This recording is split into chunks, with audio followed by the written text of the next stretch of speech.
are pretty much the same. CT takebacks are pretty much the same as terrorist rushes, like I showed. Pop flashes and shit, basically. Like you say, the flash from here is a good one. You can always, like say, if you're moving in, obviously you want to check all positions and everything. You want to wait for each other. The best flash, I think. Okay, you stand pretty much here, and then you flash over there. Bounce out So off the roof. line up with that wall there, and if you're taking back, you just not there, and just flash over. Okay. You always flash this side as well, you flash over there as well, but if you get over it, remember check those boxes, but check there obviously. When you're flashing over, then you have a guy here, and you say, right, flashing alley now, and the flashes go over. You can always flash over there as well if you want, then move in, but usually the flash goes off just here, so it gets people who are looking towards alley as well. There isn't many flashes you can do except for the pop flashes. It's basically because most of the time the terrorists are in sight. There's a lot of them. Maybe they'll be watching top of banana, or maybe they'll have pushed out a bit alley or whatever. But you just got to know if they're at alley, then obviously if you see them pushing out and shit at alley, then you flash over and shit, or you flash over in sight and say, oh, one's at triangle boxes. You can nade it. You can flash it from there. Make sure you just don't just make sure you get your flashes out when you need them. Don't just run around with your nading around. Just always check the boxes and shit. That one's the main camping spot. There's always there as well. Then you camp there. Then it's there. But it's mainly just flashing in at the right positions, depending on where the terrorists are. Flashing over, it can help. You flash over, and then you can rush in, and the guys can flash alley and shit. But it's best if you just kind of get the flashes in, and then rush in together, depending on where you want to do them. Because if you're flashing alley from there, you're gonna flash your teammate. So Yeah. you got to, like, if you get to here, you say, oh, I'm going to be flashing alley over, so you want to be like stood round about here, and then moving in afterwards. You want to go in afterwards. You want to go in afterwards. You want to go in afterwards. You want to go in. It's just like the flash is like there as well. That could, if they're in sync, you can do that one. But it depends where they are.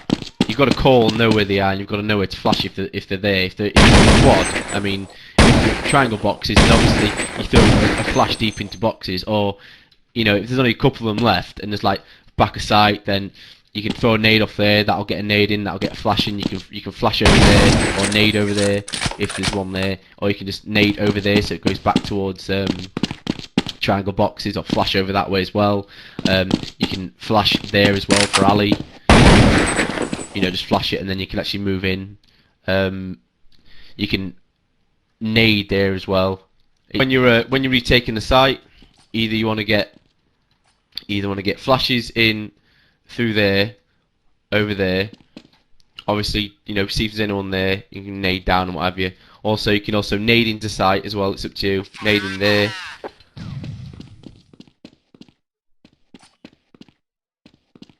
Nade in there, or off there, or into the site, depending if they're there. Nades, flashes. Flashing there is good. Obviously, if you can move up to here without being seen, without getting caught out, then you can have a teammate back here who can flash you over there, like that, and then the flash goes off, and then you just move out, and then the guy who's ever in big pit will probably be blind. But it's basic flashes really and stuff like that. It's just flashes and nades going into sight. If there's some in sight, then you definitely nade the shit out of sight. But it depends where it's all called, obviously. And when they're in big pit, most of the time they're in this area. They're either here or they're here. It's either one or the two. They're usually it's usually some covering area, so it's easy to know where to throw nades. It's not anything great about it. But always wait for the backup. If we've got a guy at B and he's coming, then wait for him. Wait for him top and mid like this. Maybe a poke there, a little poke there, just have a little C, and then when he gets with you, then you move in, all three of you, and then the two guys here as well. They just want to be stood around here and maybe in library, just taking little gap and bit of a view or whatever. And then when you're all together, then it's like, right, nades in, HE's in, see HE where you think they are, wherever. Obviously make sure you're shooting them. Don't just stand there with fucking nade in your hand like a fucking idiot. And then wherever they are, you call out there's three in sight, so you loads of nades off boxes, like off there and shit, or off that box if you're at quad, or wherever they call, big pit, whatever.